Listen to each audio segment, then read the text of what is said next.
So, Right. yeah, welcome Binoy and all my students to this placement talk series. This is the second talk. The aim is basically to help students understand that what are the opportunities they're having in their future course by doing this course. So academics is not the only option. There are a variety of options and you can explain them your journey and how you have started your NGO and pros and cons and so other aspects. So our main aim is to expose them to a variety of people who can share varied experiences. So with this, I can introduce our speaker.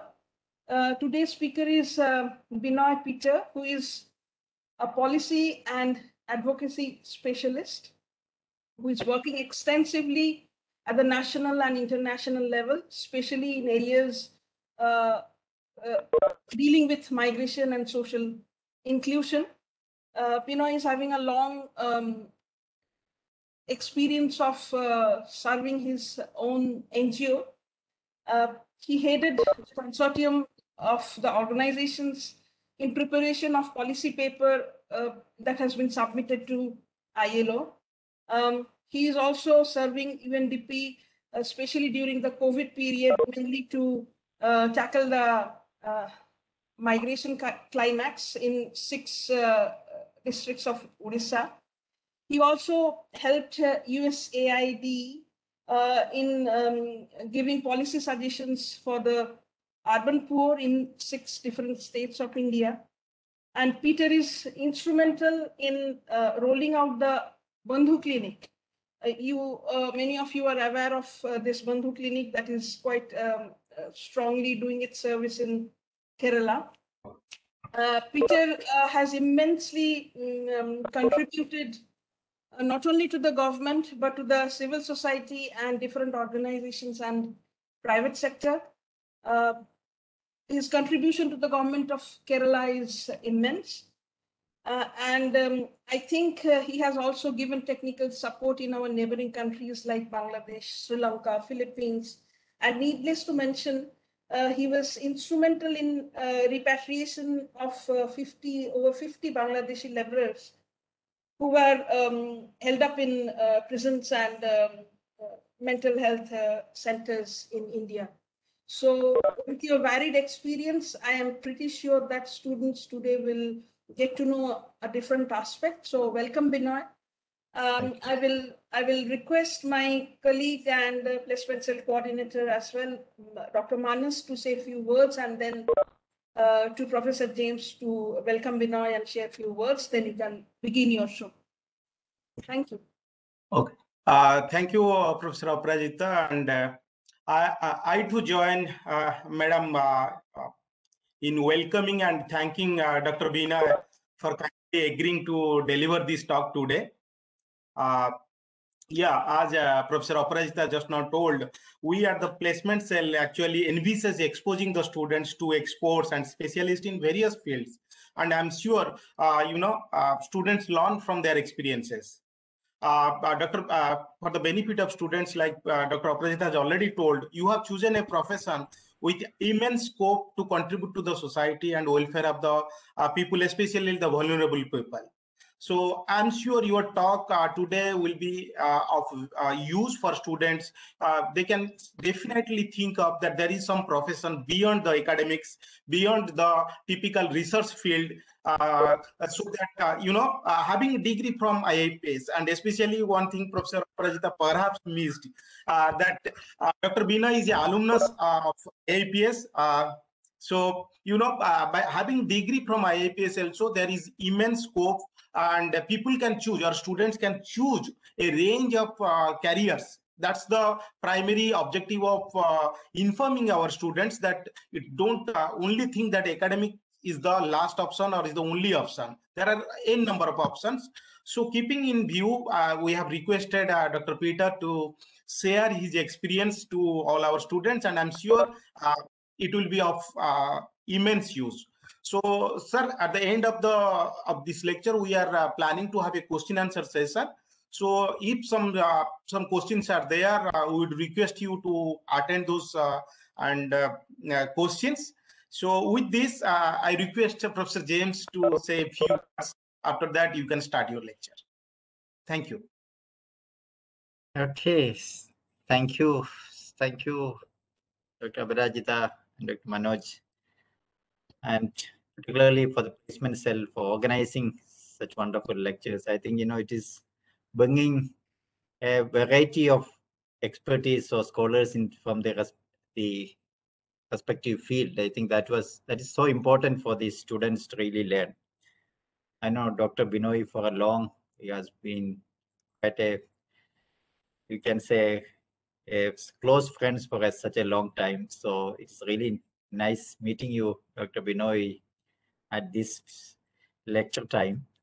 But otherwise, I think, I always feel that the lectures which you have chosen and what Dr. Binoy represent is, I think, quite unique in the sense that the academics is some people, I always feel that it's really relatively hard to take risk and hard to take, maybe you can say, what is that, innovations or the incubation centers which the IITs and the IIMs really call. We really, social scientists are very, very scared about that aspects. I think we always very happy to work with under someone with some institutions, and always you think that earning salary is far better than getting incubation or getting to an innovation part of the story. I think Dr. Binoy represents that. That is so important for the students really. How do you really have an incubation within the academic social science or the institutions like IIPS? I'm sure the rich experience Dr. Binoy brings will be immensely useful for the students because it gives you a different variety in terms of the usual talk, which I'm sure usually we call primarily the scholars who are working in the academic field. But Binoy, despite that, he is also a scholar of a standing within academics, but he also has shown to us that there are other possibilities of actually sprawling in academic field. And thank you, Dr. Binoy, for agreeing for this, and welcome once again. And I'm sure it will be a rich dividend for the students. So over to you without wasting much of time. Thank you very much, Professor James and Professor Abhirajita, my friend Manas. It is always a delight to talk to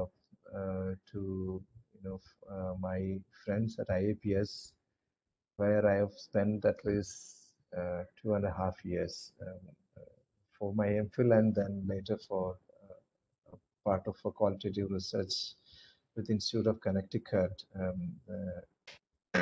Institute of Community Research in Connecticut. So my primary idea today is to just give the students what has been the trajectory of my career and then what shaped certain decisions I made, and then what is the impact on it on my career, and then what are some humble lessons I can offer to you all to excel in your career. If I look back, I am actually I am a dropout from the second year of my BSc Physics graduation. So I come from a middle class family in Kerala, and there was no one to guide me on what to do after higher secondary. So like every student who did really well, we took the science stream, and then I was pursuing my physics graduation. And the second year I realized I don't think I am going in the right direction, and probably if I continue this, I may have to have a basic MSc physics degree and teach somewhere, end up as an academic in some parallel college. So I dropped out and underwent a course for which only matriculation is a requirement for a job. But I was sure that I would get a government job if I complete that course. And I'm sure many of you are also very anxious about what is going to happen to us after we complete the course and look out for jobs. I was also very anxious. That's the reason why I dropped out from my second year of graduation. And at the age of 19, I owned a Royal Enfield Bullet and was a government employee, earning a decent salary. And then working as a government employee, I completed a grassroots health worker who goes from door to door, talking about health issues to people, children, men and women, and then also facilitate immunizations. The kind of reports you do at IAPS, the NFHS, evaluates the kind of work that grassroots work health workers do. So I was a grassroots health worker, and my ambition of having a good career and then having a Royal Enfield Bullet at that time was a luxury. So I was done with my ambitions in terms of career. Then gradually I realized that there is something more I would want to do, and while I was studying, I was working as a health inspector. I completed my graduation in physics, and then joined for my master's in social work. Worked with the women in sex work for a year, and my career in health gave me an idea about issues related to population mortality, fertility, migration, etc. Then one day I saw a notification in a newspaper that there is this institute in Mumbai called IAPS, where you can study MPhil in population studies. I was quite interested to come to Mumbai, and I always have been a fan of Vivid Bharati, so Hindi speaking, Mumbai, all these places were fascinating. So I decided, oh, let me apply for this course. I don't know whether I'll get. So I applied. I did not get actually in the firm. I was in the waiting list, and later on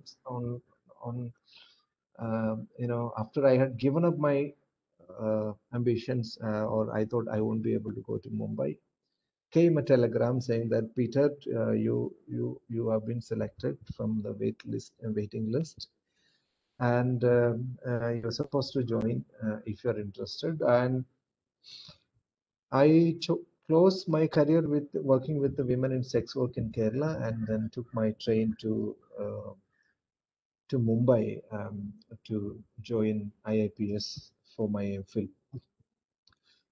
Why essentially I told you this is, like many of us, I also had no idea about what would really be of advantage of if I do this, will I be able to excel in my career, or what is that I should study? When I came to IAPS, I had no much vision of what would I be doing and what is that I should be focusing on. But I knew that from the work which I did at the grassroots, working with the women in sex work in the community, in the rural library where I studied I did my basics in development sector. I realized that there is a lot I can do, because when I came to Mumbai, it was very difficult for me to speak a full sentence in English. So I used to wait, before I meet a faculty or a member or somebody else. I plan a sentence in English if somebody asks me, and then oh yeah, somehow I managed to pick up a few words in English. And there were a lot of my classmates who were speaking. Yeah. Yeah, your voice is cracking a bit. So really? Okay. Is now this it is better much now? better. Yeah, better. Oh, better. all right. Yeah. So what I was not able to speak good English, a lot of my classmates were very good at English. And then also there were, other students like PhD fellows all there. So I found it awkward that from a rural area in Kerala, down south, coming here, everybody speaks, hi-fi English, and then a lot of statistics. A person from social work, I had difficulty, and then I also even thought of dropping out of the course. And I met the director, Dr. Roy, Professor Roy, who was the director then, and said that this doesn't make sense to me, that everything is going above my head, and I'm not able to understand the way certain things are taught here. Professor Roy was considerate. He asked me to just wait for some more time, and then also. Binoy, sorry to yeah. interrupt you. Keep your speaker just near the mouth, because you All right, hold all the right. speaker. Yeah. So, yes, yeah. Then life table was something which was very complex for me, and life, which made me miserable. And then, but I tried to take a chance, and then continued my course, and completed my MPhil with some eccentric topics. So I worked on the undercurrents between migration and literature, and there are people like Aparajita who know or the kind of turmoil I had to go through. So I was one of the very few students in IAPS who was not after the number game. So I was trying to examine how the literature and migration are related. And I did a study of an in-depth analysis of some of the literature, Malayalam literature, and found a connection between migration and literature. But at IAPS, people found it really crazy stuff. But somehow they decided to give me an MPhil, and I completed my MPhil. Wanted to do a full-time PhD, but I got admission only for a part-time PhD. Migration has always been of my interest. I felt that there is a lot of struggle one has to face or go through in migration compared to the other streams in population sciences, may it be fertility or mortality. Once Professor Roy asked me why are you so focused on migration? So in my Viva, so I told him that the song, the ghazal, if you remember, that Chitti Aayi Hai song really summarizes what migration experience is. When I did my PhD in population studies, everybody knew Kerala as a place from which a lot of people go out for work, and not as a place where people come to work. And hardly anybody knew about migration to Kerala. And people said, like his MPhil craziness, Peter is following something eccentric work. But by the time I finished my PhD, people began to realize that the migration is, to south. The direction of migration is eventually turning from, eastern and western India towards the southern Indian states, where the demographic advancement was, at a much larger pace compared to places like eastern India or northern India.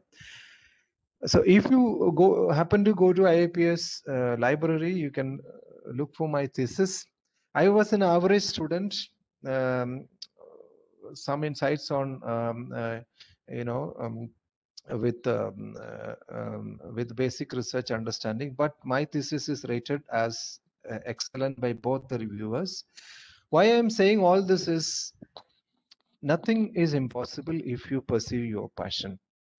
And there is a whole lot of opportunities waiting for you to take up if you are serious in your career. sitting on down south in a village here, I yesterday morning I took a session at the VV Giri National Labour Institute for the labor commissioners and senior officials at the Ministry of Labour. Last week, Niti Aayog conducted a meeting or consultation on migration, and I was the only person from the non-profit sector in that particular meeting. What I'm trying to say is that any of you can be the best expert in your domain, and if you pursue your dream. And for this, it is not just the money that matters, or typically people from IAPS look for jobs in, say, organizations like ICRW or Pop Council, research job. So these are some of the very few jobs that the typical jobs you have in front of you. But I now influence policy, the national policy. I work on. I am one of the best experts in the country on internal migration. It is not just because I chose migration as my area of discipline. I thoroughly pursued my ideas related to migrations. I wanted to set up an organization for internal migrants. When you all got exposed to this complicated situation of migration during the lockdown, by the time I came back from my career as a national knowledge manager of Population Services International, which is the world's largest social marketing organization, and set up an organization. So I now head an organization which is one among the top 10 non-profits in the whole country working on internal migrants. I used to dream I should get a job in the UN. So, and then when I told this to one of my teachers in social work, he said, say something which is practical. But now I consult the UN. ILO came to us requesting us to prepare a policy paper on internal labor migration. So if you look at one of the most comprehensive document on labor migration in India, it comes from your alumnus. I was fortunate to do this. Although I sit here, I take part in most of the serious dialogues on internal migration in the country. I also do consulting, and mind you, sitting here, I earn 8 hours 20,000 rupees. That is for a day. If I work for an organization as a consultant, I get 20,000 rupees for 8 hours. So I do consulting. I follow my passion of fostering inclusion of internal migrant workers in the country, where I feel happy about. And for money, I do consulting. And if you do consulting in your area, there was a time when I used to buy vegetables for my Bengali wife from the Delhi CR Park market. That kind of opportunities you have to. You travel a lot. You see the developed world, the world in a different manner. So I have only one slide for you to show us the lessons I have learned. So about the experience of running an organization. I would say I would leave it to you all for discussions, and just stop with my single slide presentation. And can someone tell me if you can see this? Yes, it is there. Okay, so my dear students, when you dream big. World is your opportunity. You don't need to think about getting a job in Kerala or Mumbai or Delhi. you can as well be sitting in Geneva at the UN headquarters, working in any of the SDG streams. But for that, you have to follow your person. Be best in what you in your domain. If you are good at research, be the best in research in the whole world. And if you are a specialist in migration or say sexual and reproductive health, be one of the best in that. So that requires a lot of efforts. And then just don't do anything mechanically. If you join an organization, or if you set up an organization, or if you support an organization, whatever you do it with utmost passion and sincerity. And there is a lot of competition you see in the market, but I would say you don't need to compete with anybody other than yourself. So if you have to excel in your career and life, compete just with yourself and not with others. One of the most important lessons I have learned is what we generally don't do is spending time at the grassroots. So we all claim to be great researchers, doing data analysis of huge multi-country databases, but please do find time to spend at the grassroots. Talk to people, work at the grassroots. Take a break, and I've been to places like Kalahandi, which is one of the most backward districts in the whole country. But there is no mobile connectivity. There is there is not much transportation. But there are so many young fellows from institutes like Asim Premji University working for a long time there.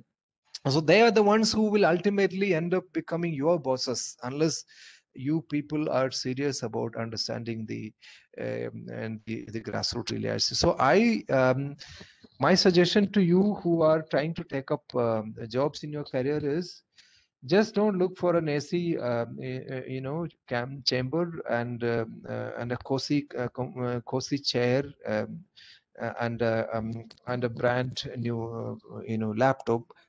Go to the grassroots, understand the realities and where the world is heading to.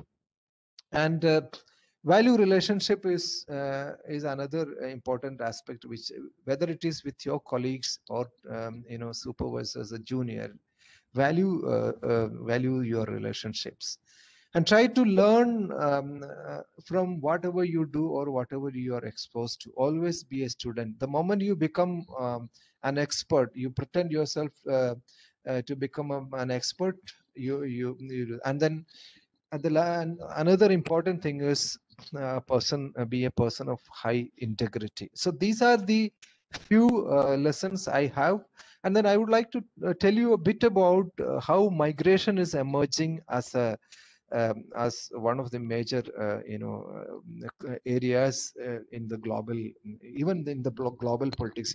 I'm sure you have seen the elections in the United States are influenced. Migration is influencing the elections.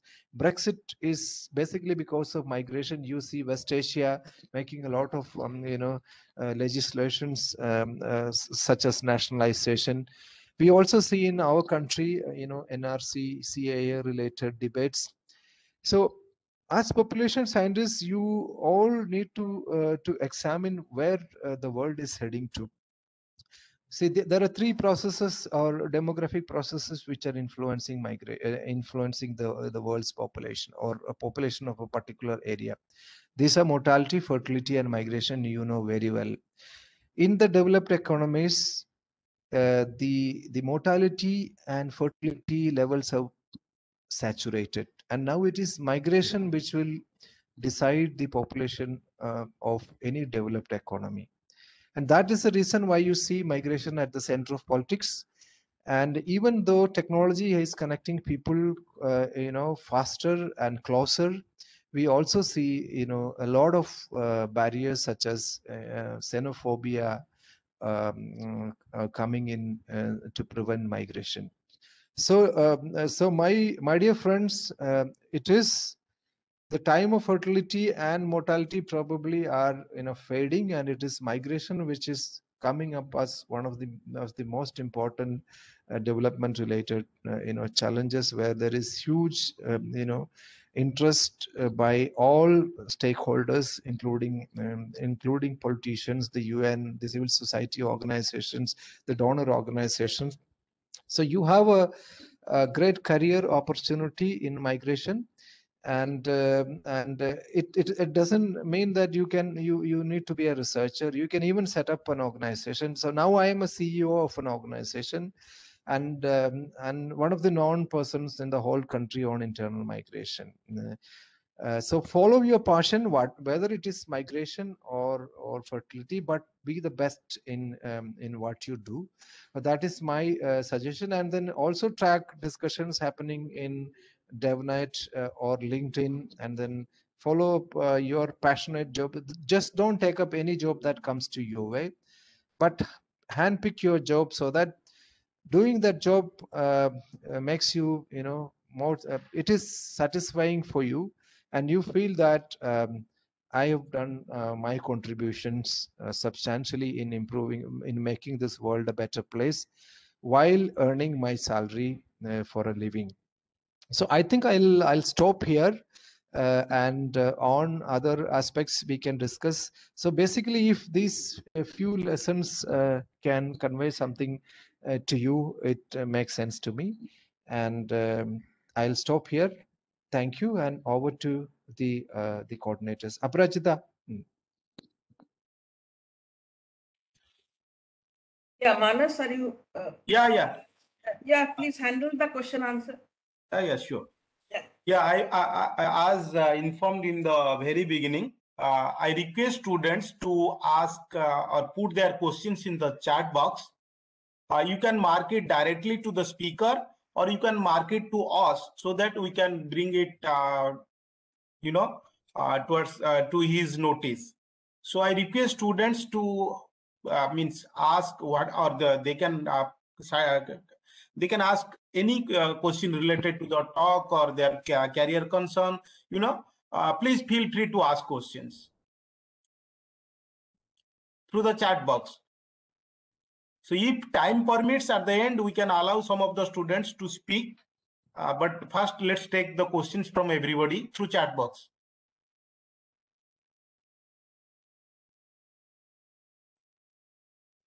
Let them put things in the chat box. Meantime, if I ask Binoy, Binoy, can you do a favor? Can you tell us how to open an NGO? What are the basic rules required for that? Yeah. So there are several legislations that allows you to set up an organization, a non-profit.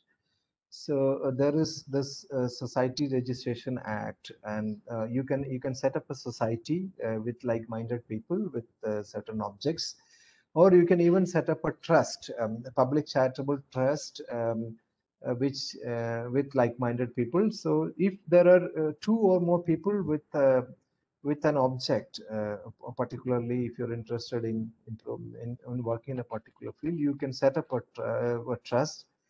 So it's a lot of struggle to set up an organization, because if you are setting up a new organization, you need to so most of the funds come through only when you are 3 years old. So you need to comply with all the required, I will tell you about some. So income tax department has the Income Tax Act has certain provisions for the NGOs to follow. So if you want to register an NGO, you can do it based on the State Charitable Society Registration Act.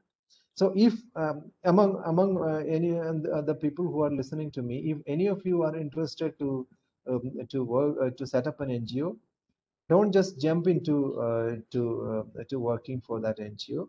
You set up, you find some like-minded people and register an NGO, and slowly start up the work. But don't leave your job and set up an NGO. You need to be financially sound, and if you set up a new organization, in the first few years there won't be any funds. and you will need to first get it, get a 12-way registration where your organization's income is exempted from, tax. Then you have to get an ATG registration. Or both this 12-way and ATG are related to income tax. So the people who give you money are exempted from tax. So only if you have these kind of mandatory certain registrations by the income tax department, then only you will be considered for funding. And the organizations, the donor agencies will also consider areas like whether your documentation, you are utilizing the funds you received in a proper manner. Are you working with the most vulnerable populations? And are the objects mentioned in the while setting up the organization are being pursued, or is this person trying to mint money out of charity? So it is a lot of struggle. It is a lot of efforts, and you would face a financial crisis if one of us jumps into setting up an NGO. But all of you can do it, and if possible, you should do it if you have a passion to pursue. But in a manner that this is not your priority. You move forward in your career. You work in an organization. You have a steady income, and but in about 5 years, your organization will be steady. If you plan to work for such an organization, only plan in advance and then get everything ready, and then you make your financials good, so that even if you move to run your organization, you have enough resources for your family, and your organization is able to help you or support your income in terms of sustaining yourself. So essentially, there are legislations related to formation of NGOs, and there are legislations related to income tax in receiving and utilizing funds, and there are regulations like the Ministry of Home Affairs want any organization to have a foreign to receive foreign funds to have a FCRA registration, which has become much more stringent now. So I would say setting up an NGO is not an easy job, and it's also a time-consuming work. But you can do it if you are doing it parallelly to your work. I hope Okay, I so answered. two questions are there in the chat box, but I really appreciate you, because when you were doing PhD here that time, you used to tell me that I will make an NGO in Kerala. Yeah. So that was your statement. I still remember that. Yes, And yes. I really appreciate your courage, giving up a good job at Bangalore and starting this venture. And I know how much trouble you faced, your family has gone through. So, okay, so over to you, Manas, two questions. So if Binoy can answer. Yeah, I think Dr. Binoy can see that questions in the chat box. Yeah. Yes. Let me answer the first question. What would be the nature of a job in an NGO? There are varieties of job in an NGO, depending on if you're asking from the perspective of a manager,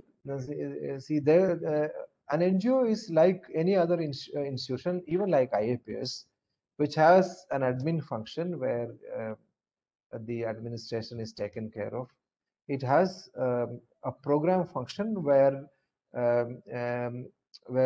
if it is this is working with street children, so there will be experts in interventions with street children, and there will be a program support function where there will be experts like you. There will be researchers, there will be the monitoring experts, and there will be also knowledge management professionals, and and a variety of other experts. So basically, a program is core. So in program there are NGOs which do grassroots interventions.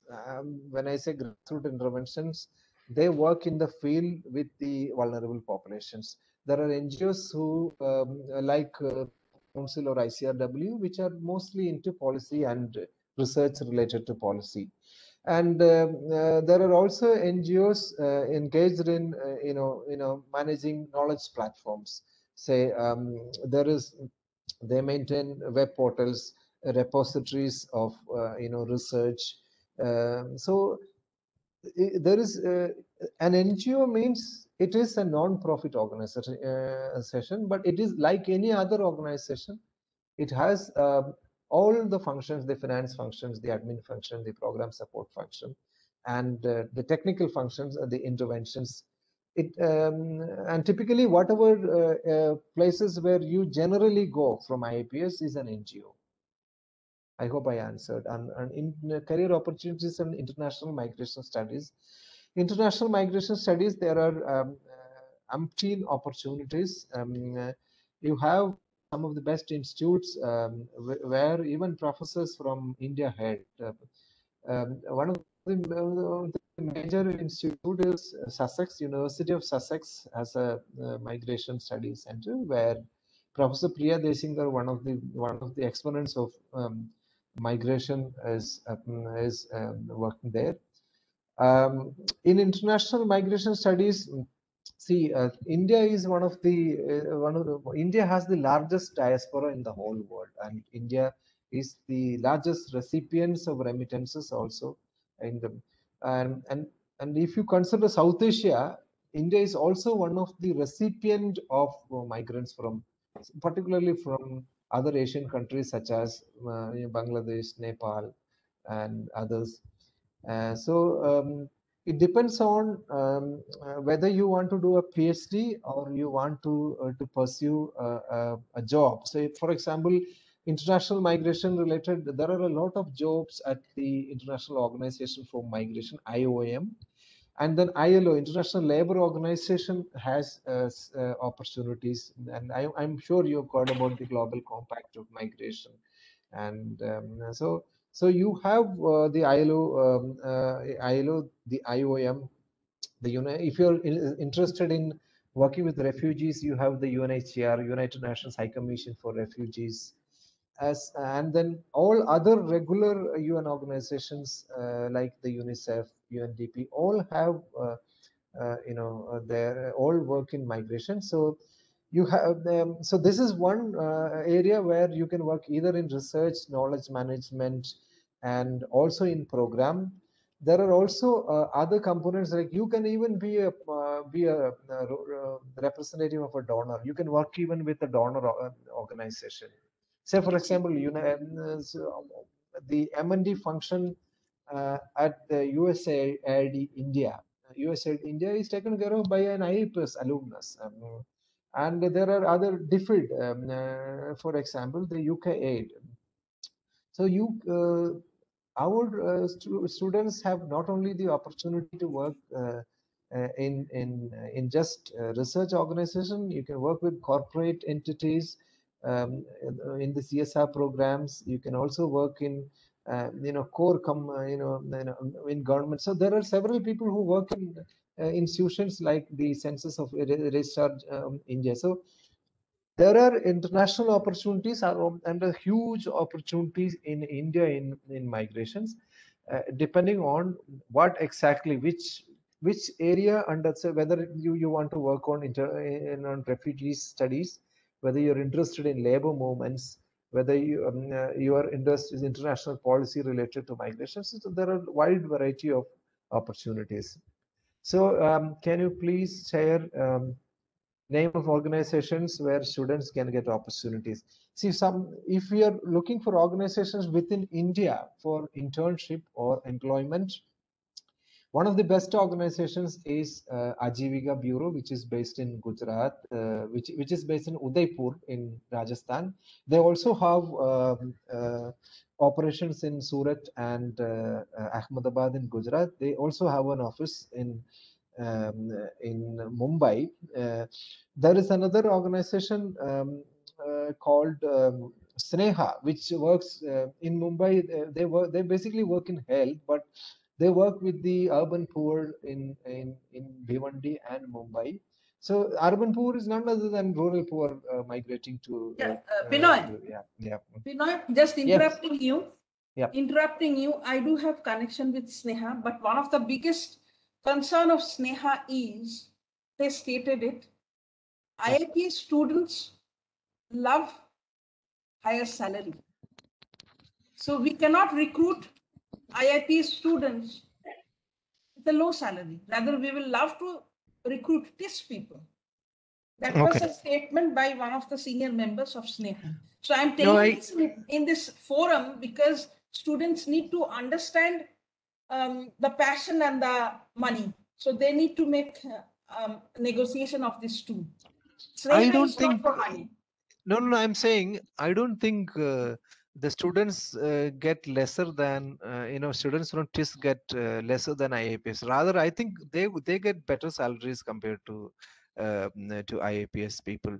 That is what my understanding is.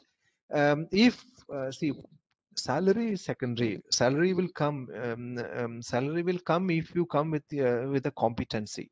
So one of the major drawback of which I have heard about the IAPS students when they go for their first job is their understanding about grassroots realities is very limited. Their exposure to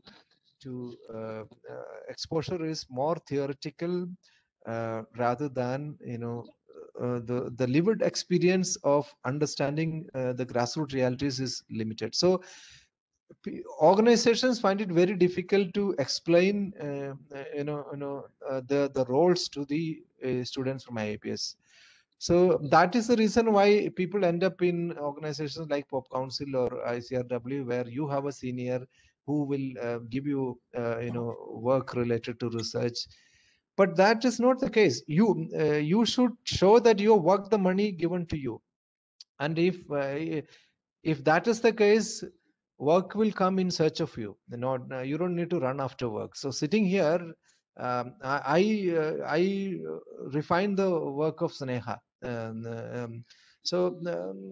Because the knowledge management, I am a consultant which involved in managing the project Samagra knowledge products. So what I'm essentially saying that we shouldn't be comparing with others in terms of students, but we should understand our weakness and compensate for it.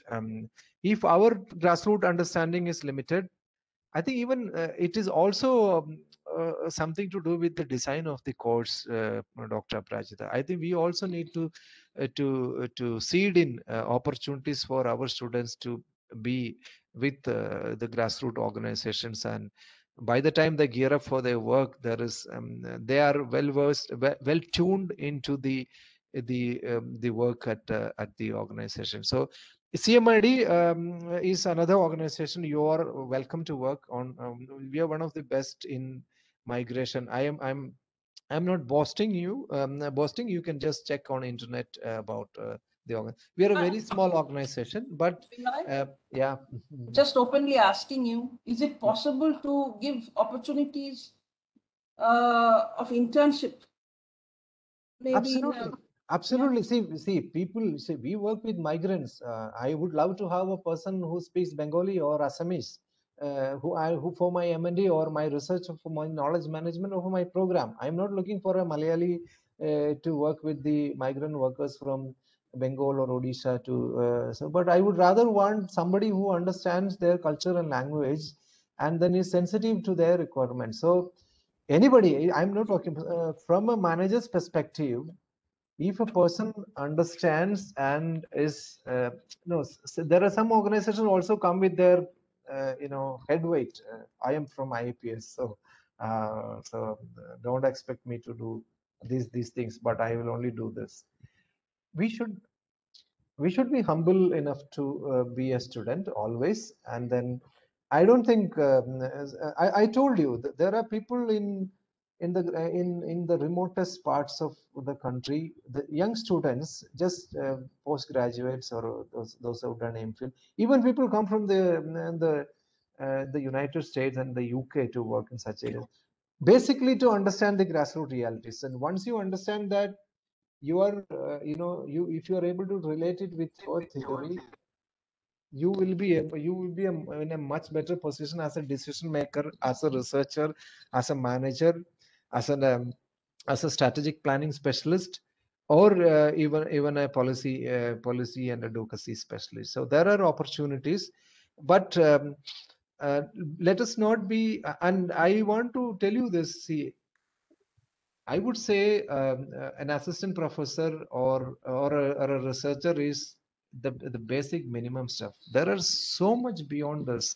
As I told you, there are CSR opportunities with CSR organizations. In working in CSR, corporate social responsibility, you can work with donor organizations.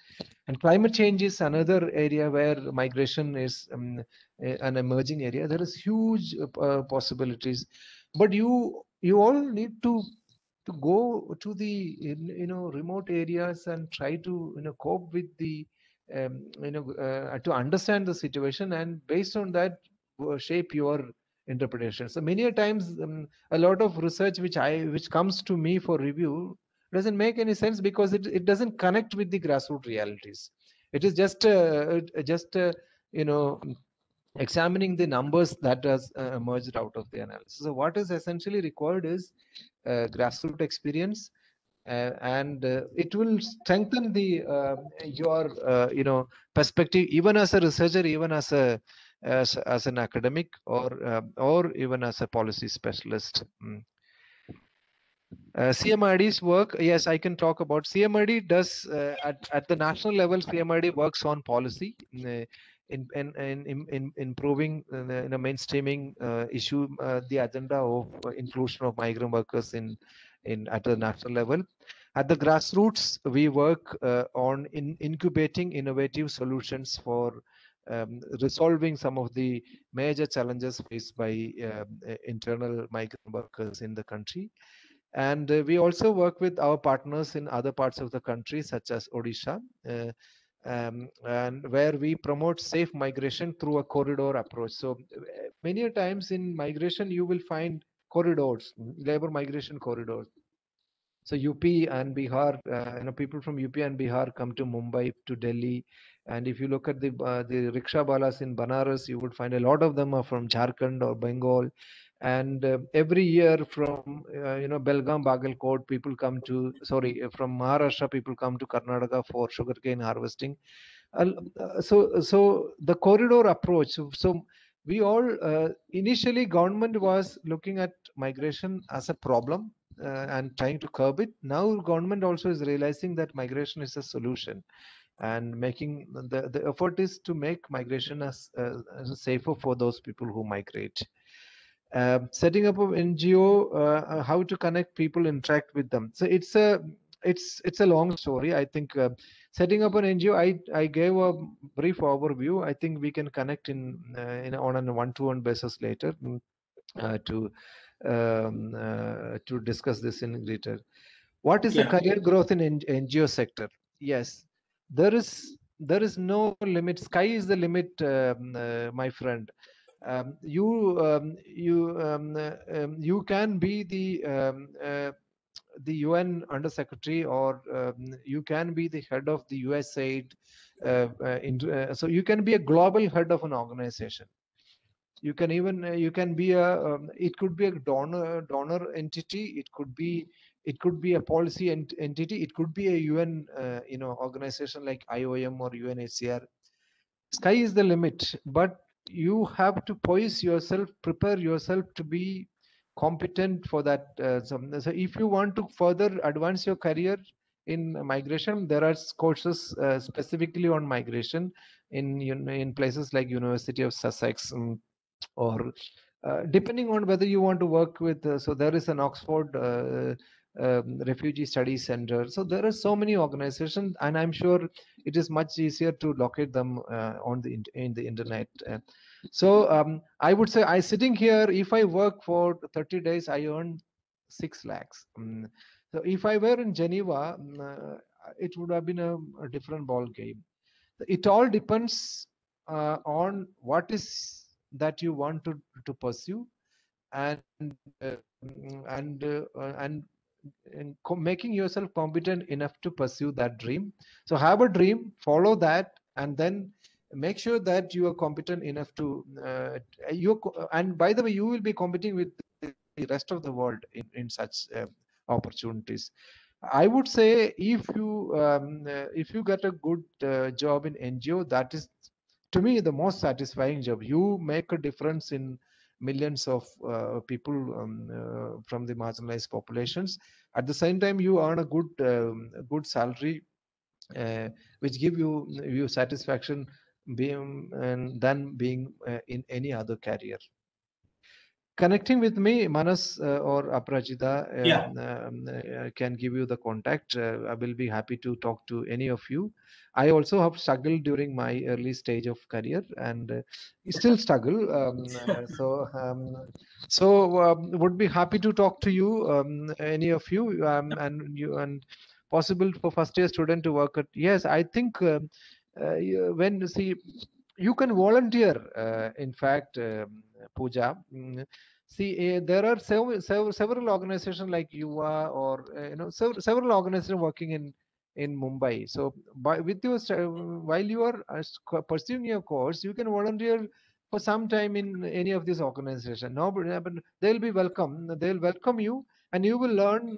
You will have good experience as a volunteer, and then that volunteering can be shown in your CV also. I would take being an organization working on migration, I would take a person who without migration experience.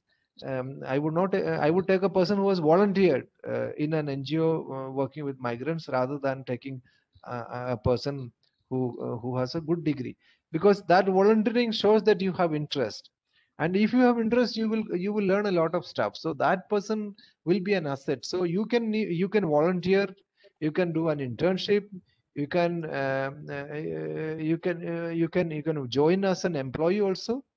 And there are and then if you are serious about your career in your initial years, don't just bother about the salary you get. You decide whether you place yourself when you are 50, and say, if I want to be if I want to become a senior contributor or senior director at the United Nations High Commission Refugees, you start working with the refugees now, so that you earn enough experience to be there. If you want to work with international migrants, start working with an organization, or volunteering, or just do some free data analysis for them, volunteer for them. You can do it sitting in your room in the IAPS campus also. So if you want, there is a way out, and I'll be happy to help some of you to do this. Okay. Is it possible to? Yeah, I think I've answered almost all the yes, questions. Dr. Vinay. Yes, you have answered. And anyway, I think we are approaching the scheduled time actually. So yeah, again, thank you, Dr. Bina, for addressing all the queries from our students. I am sure it is very useful, and the amount of interest they are showing, it shows that some of them at least are really keen on pursuing career related to migration.